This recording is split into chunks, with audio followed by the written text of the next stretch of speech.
saudaraku, kiranya saudara senantiasa mengalami hidup yang berkelimpahan di dalam Kristus.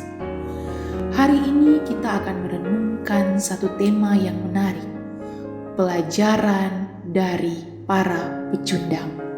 Mari kita berdoa. Bapa Sorgawi, kami merendahkan diri di hadapan-Mu. Terangilah hati dan pikiran kami dengan Roh Kudus, dan baharuilah hidup kami. Demi nama Tuhan kami Yesus Kristus, kami berdoa. Amin.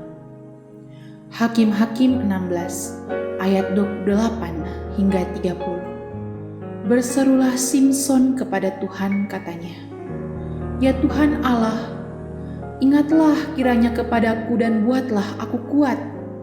Sekali ini saja ya Allah, supaya dengan satu pembalasan juga kubalaskan kedua mataku itu kepada orang Filistin."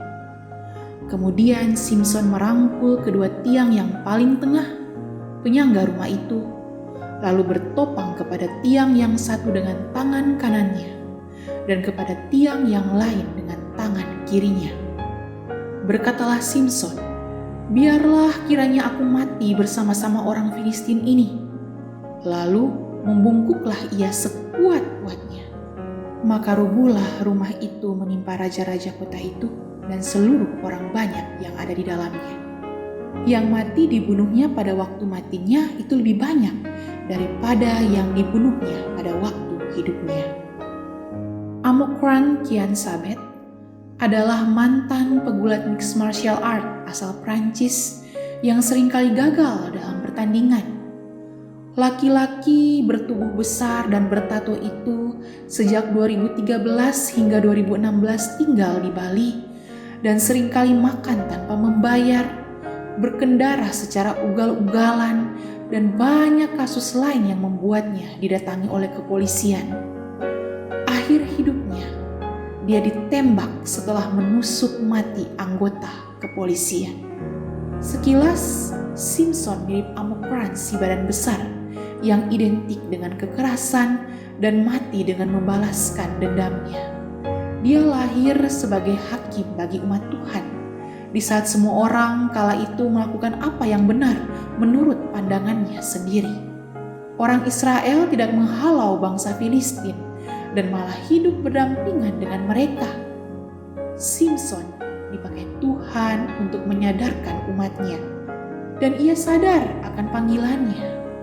Namun selama 20 tahun, Simson terlalu sibuk dengan minat pribadinya, sehingga ia tidak menjalankan tugasnya secara efektif.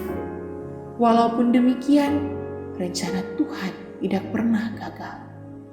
Dalam surat Ibrani, Simson adalah salah satu dari deretan pahlawan iman yang disebutkan. Saudara, kita akan sulit melayani Tuhan jika kita masih diikat oleh dosa-dosa tertentu. Karena kesaksian iman kita perlu ditunjang oleh kesaksian hidup kita. Kita butuh anugerah mencelikan, membebaskan kita dari ikatan-ikatan dosa. Kita butuh kasih dan kemurahan-Nya untuk mengampuni dan menyucikan kita dari segala dosa. Kristus adalah pemenang yang sejati. Firman-Nya mengatakan, "Dalam dunia kamu menderita penganiayaan, tetapi kuatkanlah hatimu. Aku telah mengalahkan dunia." Mengalahkan dunia atau menikeka berarti menolak segala godaan dan keinginan dunia. Jadi, jika hari ini saudara sedang berjuang dan sedang diuji, kuatkan dan teguhkan kembali hati saudara dalam Kristus.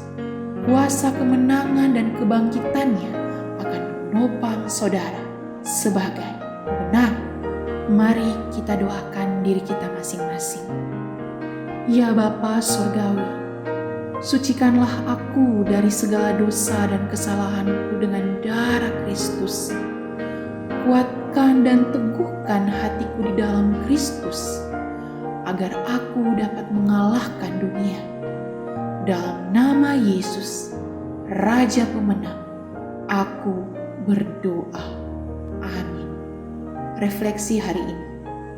Apa ujian dan peperangan rohani yang sedang saudara alami hari ini? Apa yang harus saudara lakukan untuk memenangkan peperangan rohani itu?